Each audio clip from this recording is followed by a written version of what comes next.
Sinoć je cijeli svijet bio na nogama zbog meča Mike Tysona i Roy Jones Jr. Svi su sa nestrpljenjem iščekivali ovaj meč, a nijedan ljubitelj boksa nije ostao ravnodušan.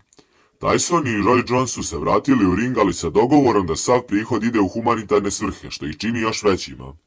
Meč je trajao 8 rundi po 2 minuta, a iako je bio egzibicioni, borci se nisu štedili u ringu. Kako je meč počeo, Tyson je bio konkurentniji, ali kako je meč odmicao, Roy Jones se sve više budio.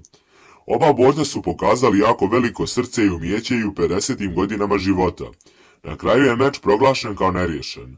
Roy Jones Jr. je na meču nosio rukavice posvećene Kobe Bryantu. Veliko poštovanje za oba borca koji su pokazali da su još uvijek majstori svog zanata i da je humanost ispred svega.